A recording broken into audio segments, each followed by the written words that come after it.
코리아나 화장품 회사죠. 2022년도 3분기 누적 실적을 스루포트 회계로 분석을 해서 소개를 하도록 하겠습니다. 매출은 8.4% 증가했고요. 영업이익은 무려 111%가 감소해서 적자로 전환이 됐습니다. 그리고 그 재고자산 변동액 미스터리라는 제목을 한번 붙여봤습니다. 이 회사가 저의 논리 추론 연습을 좀 하게 만드는 그런 어떤 모델 기업이 돼버렸어요. 작은 규모의 화장품 회사지만은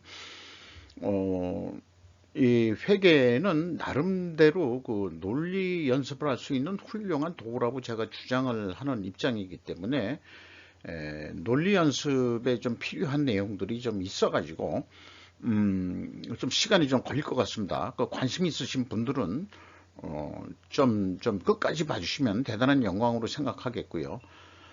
하단에 나와 있는 내용 참조해 주시고 내용이 좋았다고 생각하시면 구독, 좋아요 부탁드리고 그리고 1.5배속을 보시기 바랍니다.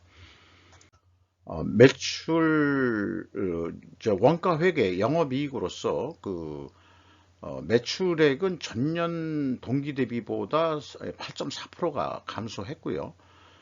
거기다가 이제 재고를 더 감소가 됐는데 이것은 좀 매출 감소에 따라서 재고를 감소시키는 것은 이제 바람직한 일이라고 보는데 더 감소시켰다는 것은 또 더더욱 요거는 바람직하다 이렇게 볼 수 있겠어요.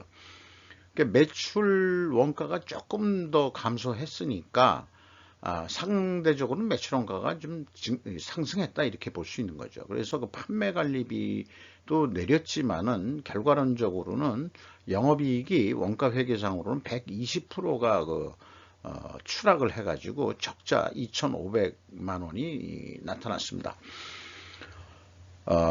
그러면 스루포트 회계로 분석한 결과를 말씀드리면은 매출에 비례하는 매출 재료비는 5.4% 감소했어요. 그러니까 상대적으로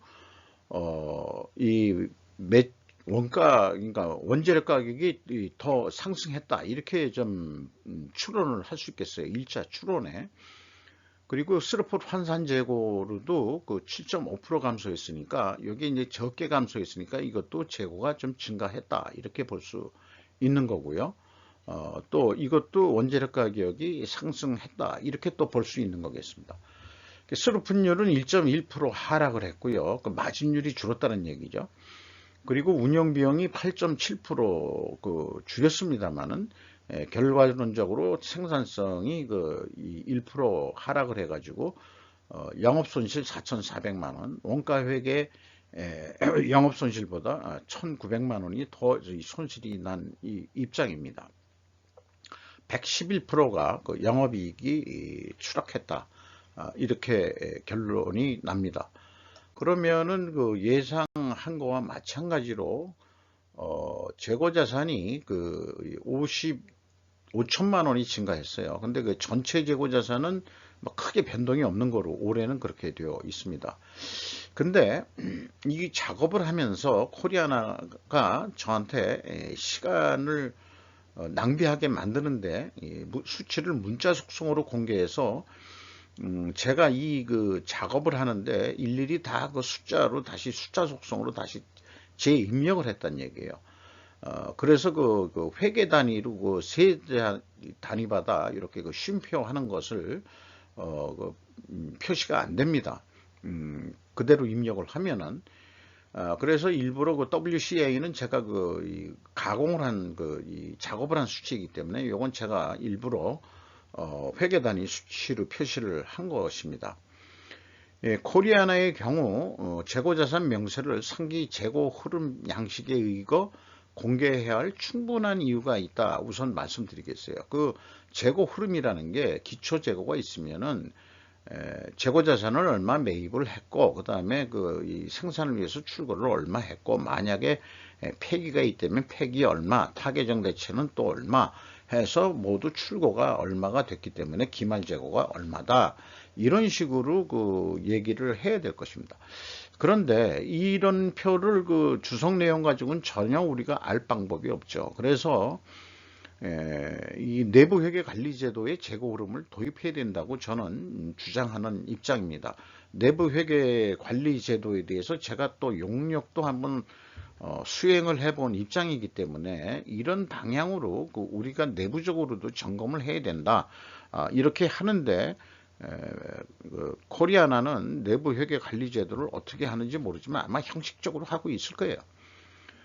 그래서 비성분 재고자산의 매입액은 이제 뒤에 말씀드리겠습니다만은 267억 원인 그 매입액이 돼 있는데 별도 그 원재료 이 주석 항목에는 매입 실적 금액이 있는데 264억 원입니다. 2억 6천만 원 정도 또 차이가 있습니다만은 이게 무슨 차이인지는 잘 모르겠고요. 이런 데서도 이제 오차가 있기 때문에 이런 흐름으로 얘기를 해줘야 회계 투명성이 확보된다 이렇게 말씀드릴 수 있습니다. 경영평가 지표로 와서 이 WCAI 가공비 배부 재고자산 회전율이 약간 2.3% 상승했어요. 그런데 이제 스루픈율은 떨어졌잖아요. 이렇게 이제 그 역방향이면은 그 분식회계 개연성 가정이 성립을 합니다. 분석 경험상. 그러면은 그 코리아나가 반증을 해 주셔야 되는데 우리는 그런 회사 아니야. 이렇게 그 주장을 할 것이고 그러면은 뭘로 반증을 해줘야 되냐 그러면 원재료 가격이 하락을 해야 되고 금액이 감소했을 테니까 그 다음에 수르픈율 하락은 제품 판매 가격 하락했다고 그렇게 2차 추론을 해볼 수 있겠습니다. 그러면은 1차 추론과 이거는 모순되는 겁니다. 왜 그럴까? 그런 게 있겠죠. 1차 추론은 뭐죠? 1차 추론은 원재료 가격이 상승했다고 보는 거죠. 그러면은 이 모순된 추론이 나오는데 그러면 논리적으로 이게 안 맞잖아요. 우리가 논리를 좋아하는 사람들은 논리적으로 안 맞으면은 이거 굉장히 왕짜증 나는 겁니다. 그래서 이 짜증만 낼 게 아니고 그러면은 어떻게 해야 될 거냐? 다른 원인을 또 찾아봐야 되거든요. 근데 일단은 그러면은 이거를 반증 추론을 우선은 확인하려고 그러면은 원재료 가격 추이를 봐야 되는데 원재료 가격은 뭐 그대로 변동이 없다고 회사는 공시를 했어요. 그리고 이 제품 가격 하락했다라고 추론한 것은 2.1% 하락한 것으로 나와서 한 50%만 입증이 된다 이렇게 좀 볼 수 있겠습니다. 그래서 원재료 가격 추이를 보면은 상당히 크게 자세하게 내줬는데 원재료 가격은 여기까지입니다. 여기까지 이 통계를 안 했는데 왜냐하면 3년간 변동이 없다고 얘기했으니까 원재료 가격이 인상되고 인하된 것은 없다. 이렇게 얘기를 하고 있고요. 제품 가격이 이제 여기 제품 가격 추이가 있습니다만은 제품 가격이 단순 평균으로 2.1% 감소한 거로 되어 있습니다. 그런데 그 중에서 여기에서 얘기하는 자인 생기진 크림 여기 이제 뭐 이상하게 잘렸어요. 대폭 인상이 됐으나 단순 평균에 넣을 수는 없었습니다. 왜냐하면 매출 비중에 의한 가중 평균을 구해봐야 되는데 매출 데이터가 연결이 되지 않습니다. 그러니까 자인 생기진 크림이라는 게 뭐 인삼올연지 어떤지 잘 모르겠습니다만은 이게 좀 엄청 비싼 제품이거든요. 이것이 48.3%나 했는데 이게 전체 매출액에서 비중이 얼마인지 알 수가 없어가지고 이것은 일단은 이 단순 평균 내는데 이건 뺐습니다. 이게 들어가 버리면 이제 이게 지금 추론이 왜곡이 돼 버리거든요.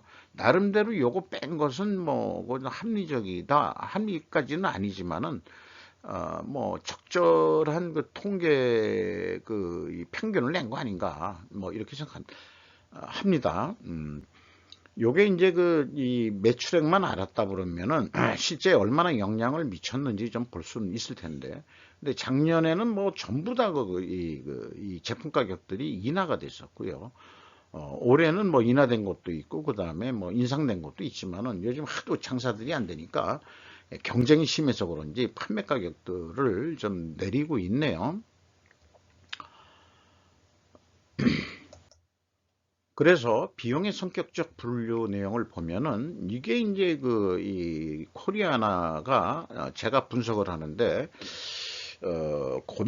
고민이라기보다도 참 대한민국의 뭐 이런 결산서를 유일하게 볼 수 있는 데기 때문에 재고자산 명세의 그 재고자산 증가액이 사실 여기에 반영이 돼야 되는데 뭐 한 40몇 억뿐이 안 됐었잖아요. 크게 보더라도 전체 재고자산은 뭐 한 2억 원뿐이 또 변동 범위가 없었고 그렇게 되는데 A 재고자산의 변동의 크기는 코리아나의 경우 풀 수 없는 미스터리다. 이렇게 좀 말씀드릴 수 있겠어요. 이 3차 추론 여기서 보면은 가공비율의 하락했죠. 그러면 원재료 가격 상승을 의미합니다. 회사가 제시한 원재료 가격 변동 없음과는 이 또한 여기서 모순이 됩니다.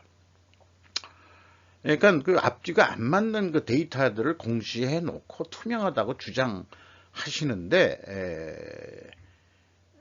좀 불만족이에요.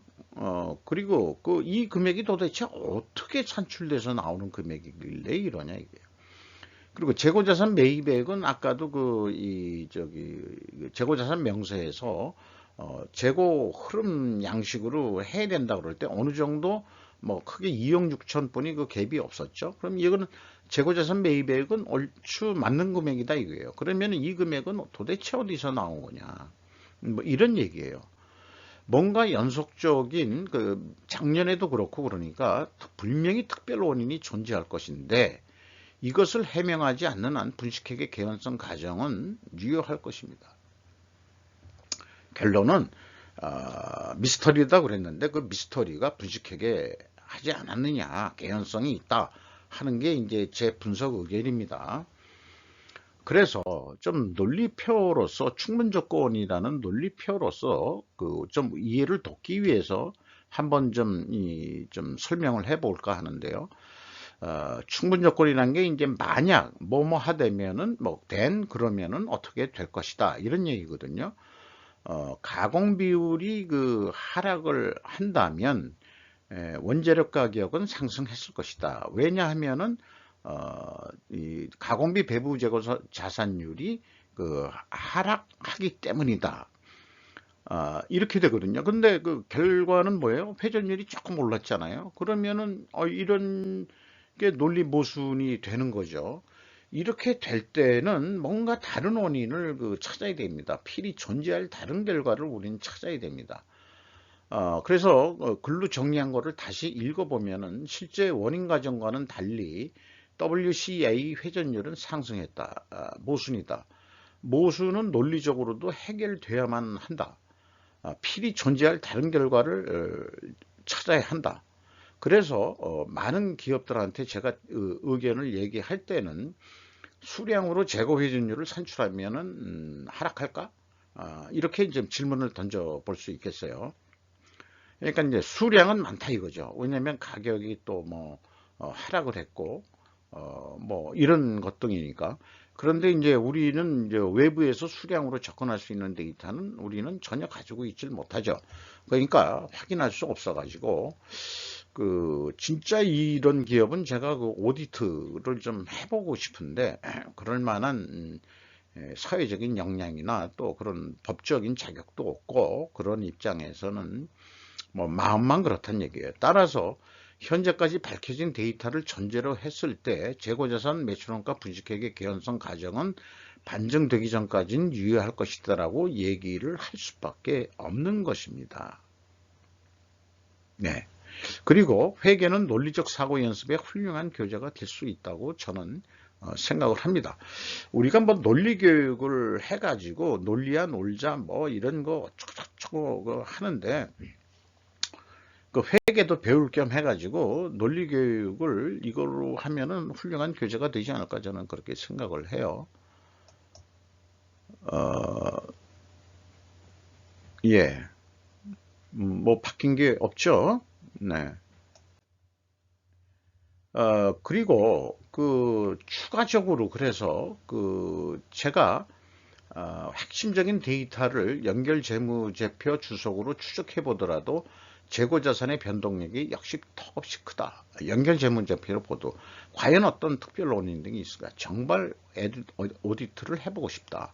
그러니까 연결재고자산에도 그 증가액이라는 게그 기껏 해봐야 뭐 억 원대로 놉니다. 그 증가액이라는 게. 그런데 어떻게 그 비성분 연결 그 재무제표상의 비성분 변동액은 마이너스 124억 원이 나오고 작년에는 146억 원이 나오냐 이게요. 이게 도저히 이거 미스터리다 이겁니다. 이런 게 과연 신뢰성이 있는 이 결산일까? 그런 생각을 해보는데 많은 기업을 해보지만은 이렇게까지 갭이 큰 경우는 없거든요. 그러니까 이제 저는 이거에 이제 그 휠이 꽂혀가지고 원인을 찾아야만 그 직성이 풀리는 그런 이 탐구, 추적력 이런 거를 이 회사가 저한테 자극하거든요. 그게 좀 문제죠, 이 회사에. 뭐 옛날에 유명했던 그 누구 저기 그 탤런트 어느 분 좀 이제는 나이 드셨지만은 그분이 그 모델로 했을 때는 아마 그 코리아나가 잘 나갔던 코리아나 화장품이 잘 나갔던 때도 있었던 걸로 알고 있습니다. 총 제조 비용이 구매에 비해 PQ 총 제조 비용의 갭과 생산 재료비의 갭이 너무도 크다. 이렇게 이 100억 원씩이나 차이가 나는 거예요. 제조 비용이 어떻게 이렇게 100억 원씩이나 차이가 나냐. P는 이제 회사가 제시한 거로 뽑았을 때가 369억 원이고, Q는 그 스루풋 회계가 재고자산 증강 기준만 가지고 얘기하면은 265억 원뿐이 안 나온다 이게요. 그래서 100억 원대나 이렇게 차이가 난다. 이 100억 원이 아까 그 재고자산의 변동 범위 금액하고 일치를 하는 거죠. 변동 범위하고 여기 그 총 제조 비용의 차이 여기 다 일치를 하죠. 그러니까 이 갭이 도대체 뭘까가 주요 그 코리아나는 관심사입니다. 그래서 회사는 전체 재고자산을 증가액으로 하는 것으로 보고 원재료 이런 증가액까지 가감해 주면은 그 갭은 더 벌어집니다. 105억 원, 그 다음에 이제 작년에는 145억 원, 이렇게 그 차이가 납니다. 궁금하죠? 여러분들도 궁금하시지 않습니까? 이렇게 마이너스로 되면은 그 매출원가를 낮추는 역할을 하게 되거든요. 근데 매입액은 이 다른 데이터를 보면은 그 260매각을 구매를 한 것은 맞다. 이 총재지비용이 구매액 정도 수준뿐이 안 되거든요. 운영 비용도 지금 아마 저는 이 화면이 약간 정지됐습니다. 다른 거 이게 저장할 때는 요게 잠깐 저장 완료 때 화면이 정지가 되는데 중요한 거 말할 때 요게 꼭 뭐 까마귀 날자 앞에 떨어진다고 그런 게 있어가지고 여담입니다만은 다시 이제 정상으로 돌아와 가지고 그래서 다시 한번 좀 읽어보겠습니다. 총 제조 비용의 규모에 비해 PQ 총 제조 비용의 갭과 생산 재료비의 갭이 너무도 크다. 도대체 코리아나의 재고자산 변동액은 어떻게 산출된 것일까? 투명성 확보를 위해서는 재고자산 흐름 양식에 의거 공시해야 할 것이다. 라고 다시 한번 강조 말씀을 드리고자 합니다. 회계법인 감사는 주로 현금 흐름표 기준 전체 재고자산의 검증만을 시행할 확률이 높다. 보니까 뭐 안덕 회계법인이라고 되어 있는데요. 뭐 무슨 검토 의견이 있는데 전혀 이런 쪽에 대해서는 관심이 없는 것 같고 회계법인은 아마 현금 흐름표 기준으로 얘기를 할 것 같아요. 이것도 현금식으로 읽으면 현금이 1억 9,700만 원 나갔는데 거꾸로 이 장부상에 1억 9,700만 원이 재고가 증가해야 되는데 거꾸로 200만 원이 감소했어요. 그러면 이제 갭이 1억 9,900만 원의 현찰이 얼로 날라갔냐 이렇게 물으면은 그게 평가 손실이요 라고 답변해서 끝난다 이거예요. 중요 운영 비용을 보면은 이 인건비가 증가했어요. 그런데 직원 수가 1명 줄어들어 가지고 3분기까지 평균 임금은 4,570만 원. 2.4% 임금이 인상이 돼 가지고 연간 한 5,700만 원 정도 되겠습니다. 중견기업으로서 중견기업 정도 되나요? 화장품 회사에서 자꾸 중소기업 규모로 떨어지는 그런 것 같은데 좀 뭐 연봉이 그렇게 높지 않은 그 수준의 기업이죠. 그리고 이 169명의 그 직원들이 생산직까지 다 포함한 거겠죠. 음, 그렇게 생각이 됩니다. 그리고 그 용역비가 6.9%좀 내려갔고요. 그 다음에 판매 수수료도 매출 감소에 따라서 17.9%가 그 감소를 했습니다. 어, 원가 회계 개념으로 그 패러다임으로 그 3분기 실적을 가지고 연간 매출액을 좀 예측을 해보면은 근데 이제 그 갭 차이가 일단 105억 원 가까이 있다는 거기 때문에 이게 정확도가 떨어질 것이다. 분명히 예측을 할 때 이런 그 갭이 있으면은 그 부정확한 예측을 할 수밖에 없다는 거죠. 그래서 2,500만 원 적자니까 이 적자 없이 손익분기점 매출액이 얼마냐 원가 회계로 보면은 한 746억 원 정도 해야 되는 거로 나옵니다. 그러니까 매출액이 그러면은 이걸 납품하는 거로 봐가지고 어떤 한 건에 74,500원에 그 결정이 된다 그러면은 조금 깎여가지고 그 161원 그 적자가 나는데 조금이라도 더 좀 매출을 해서 이익을 내보자. 1% 매출 증가를 더 좀 해보자 그러면은 330원 정도 이익이 나는 거로 그렇게 됩니다. 이 경우 재고의 변동은 없다고 봤습니다. 그런데 재고를 감소시킬 때 2%로 재고를 감소시키면은 영업이익은 저기 그 적자 쪽으로 아까 330원 남는데 280원 적자가 나오는 거로 이렇게 그 됩니다. 그러니까 원가 회계는 재고가 감소하면은 이익이 준다는 맹점을 가지고 있는 거죠. 이 105원대 매출원가가 갭이 있는 상태에서 예측은 크게 빗나갈 수밖에 없을 것이다. 손익분기점 매출액 측면에서도 그렇다라고 말씀드릴 수 있겠습니다. 그래서 많은 기업들을 얘기할 때 이 그 스cepticism의 정신에 의해 가지고 매출원가는 과연 현재도 그 맥히는 그런 그 진리냐 아니면은 그 이제는 그 약발이 다 떨어진 그런 그 지난 세계를 그 지배했던 논리다. 이게 21세기는 드디어 좀 뭔가 변화가 와야 되지 않겠느냐. 4차 산업혁명 이런 세대에서 복잡한 원가 회계를 언제까지 그렇게 쓰실 겁니다. 왜 분식회계를 할 수 있는 여지를 만들어내는 그 원가 회계가 과연 공산주의든 자본주의든 모두 똑같이 이것이 적용될 것이기 때문입니다. 이게 뭐 이게 이제 이게 하나의 그 글로벌 그 지배 세력이었다고 한다면은 이 글로벌 지배 세력을 바꿔야 되는 거죠. 이렇게 그 스루폿 세계로. 그래서 스루폿 회계로 그 생각을 하면은 그 큰 차이가 납니다. 아까 그 700억, 그 745억 판매 가격 결정됐잖아요. 그 100억이나 그 차이가 여기서도 그 납니다. 있는 실적 그대로 스루폿 관점에서 그 예측을 해보면은 이게 그 말하자면은 그 손익분기점 방식이면 621억 원이면 됩니다. 그러니까 한 602, 이걸 이제 원 단위로 다시 얘기해서 하면은 납품 단가 62,000원이면은 449원 남는다. 이게 이제 스루프 쪽에서 접근한 게 맞을 거다 이게요. 제 얘기는. 그러니까 그 이 125억 원이라는 이 차이가 예측도 차이가 나는 것은 이게 그 뭐 부풀렸다 한마디로 그 저기 그 이제 코리아나는 이렇게 생각이 됩니다. 88년도 그 우리나라가 월드컵 할 때 코리아나라는 가수들이 오 필승 코리아 뭐 그건가요? 뭐 저간 그 노래를 불러가지고 유명해졌었는데 그건 그거고 그래서 조금 더 돈을 벌어보자. 그런다면은 재고 회전율을 2.8%만 더 증가를 시킨다면은 그 100만 원 단위로 다시 환원해서 얘기하면 654억 정도 할 수 있으면은 27억 정도 이익을 낼 수 있을 것이다.